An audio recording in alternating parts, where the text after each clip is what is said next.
Hi guys, welcome back. I'm so sorry we got disconnected as I was streaming and there was some issue with AirPods. Some voice and audio problem was there, so we were disconnected. So as you guys were asking me that what should be the conclusion, and you wanted me to summarize everything. So let me tell you that it's not just happening for last 45 or 50 days.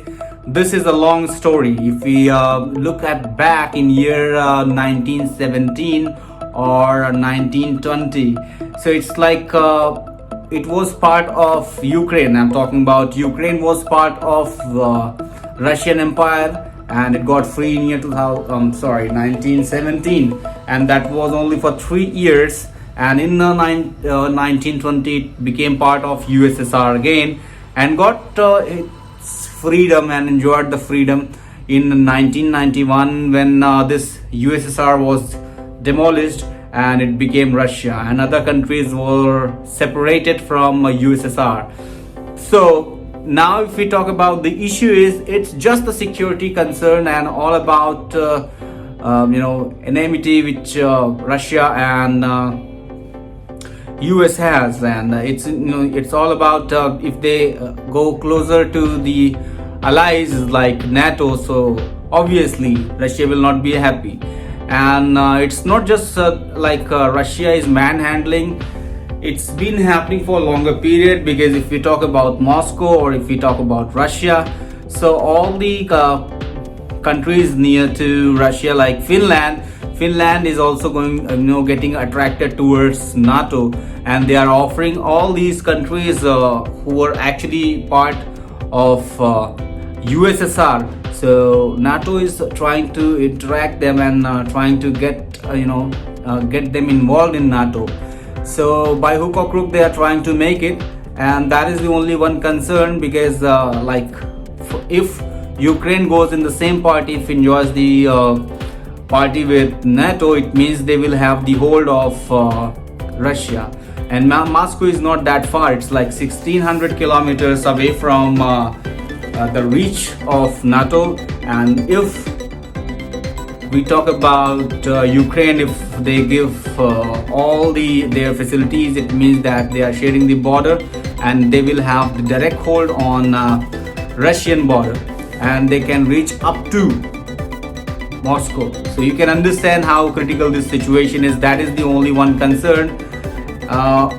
Why he is bothering me, why he is worried about. And that's one more country that's called Finland. They are trying to be part of NATO. So again, Russia is aggressive on their steps. So let me tell you one thing. As of now, so many countries are just denying the fact that they do not require anything from Russia and they do not need the help of Russia.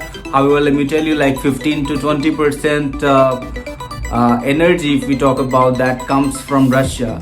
The raw material, if we talk about, they talk about the crude oil, if we talk about the gas, natural gases, and if we talk about big countries like France, and if we talk about Germany, these countries are actually relying on Russia. They need the supply, they need the power supply. If we talk about the electricity, India has electricity and that is surplus, so we are exporting our electricity to neighbor countries. However, for these countries, if we talk about, you will go ahead and find that these people are actually struggling, and Russia is enjoying that moment, because sooner or later they will go ahead and they will talk about their tariff and their benefits. They would want to continue with Russia, because America cannot go ahead and fulfill all their desire and all their requirements. That's the only one concern for European countries. And if we talk about America was raising a finger and asking India not to do any kind of business or make purchases for crude or for any other resources. However, we all know that India has been buying the artillery, and if you talk about the defense, it's like 60 to 70% of defense. It's all about, if we talk about the backup, if we talk about the artillery, it's coming from Russia. So you can understand that, we cannot go ahead and directly say no to Russia. And they have been using their veto, their power, and their people to protect India for really n number of times. So this is time to repay, and we are doing as much as we can, because we are not doing nothing is something that is actually being done, and doing nothing and saying everything is like it makes sense in these kind of scenarios. Like saying everything, I'm talking about America. When America was there, America was talking about that America will support Ukraine, and they will send some troops to help Ukraine. No troops are there.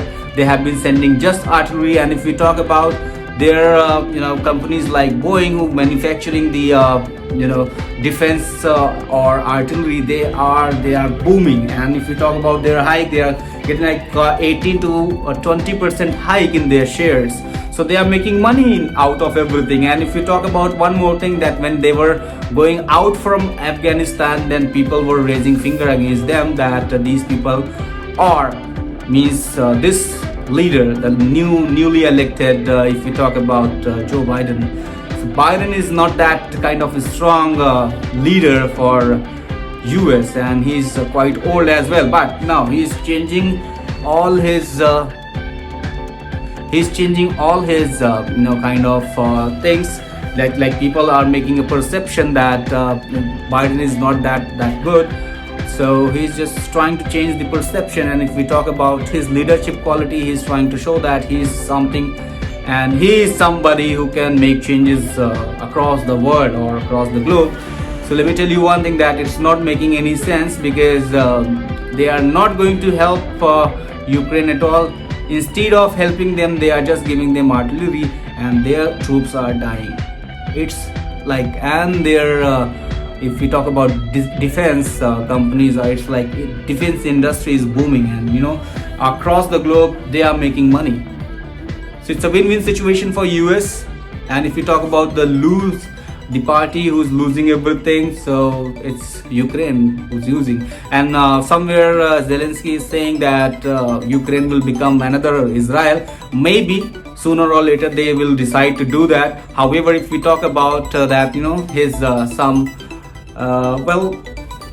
we cannot make any kind of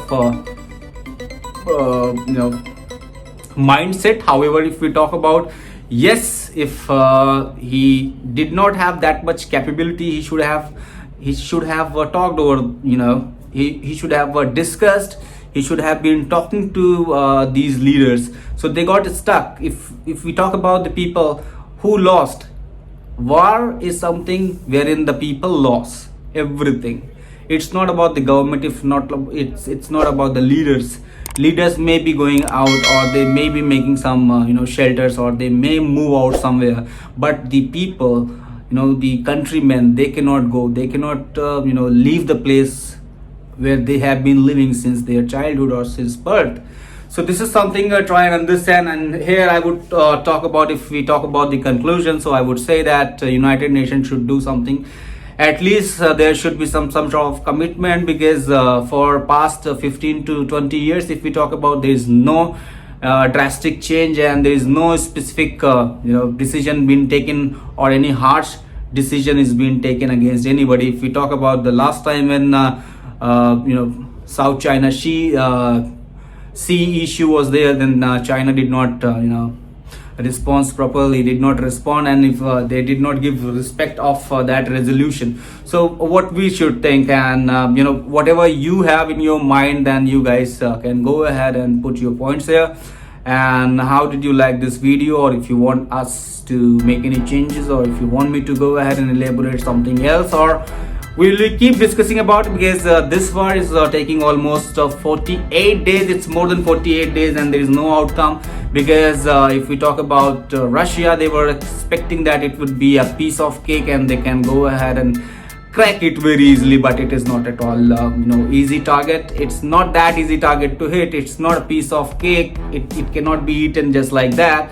So now let's see what happens, and what is your suggestion, what you think about this war, and what should be done, and if there is any kind of changes which you want to make in the world, please give in the comment section. And here, if we talk about India, India is enjoying its freedom.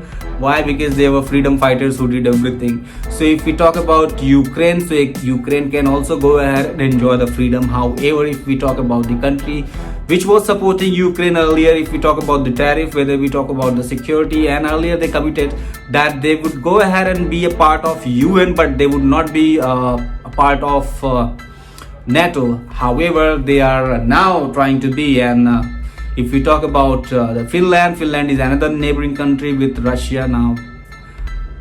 Let's see what happens in future. So this is all for today, and if you have any question or any doubt in your mind, if you want to ask anything, you can go ahead and type your comments, send me messages. Keep sending me messages, guys, and if you have anything, any doubt or any question, please go ahead and ask me. Thank you so much. Have a great time ahead. God bless you. Lovely talking to you. Take care. Bye bye. Sayonara. Shabba khair. Shubh Ratri. Good night.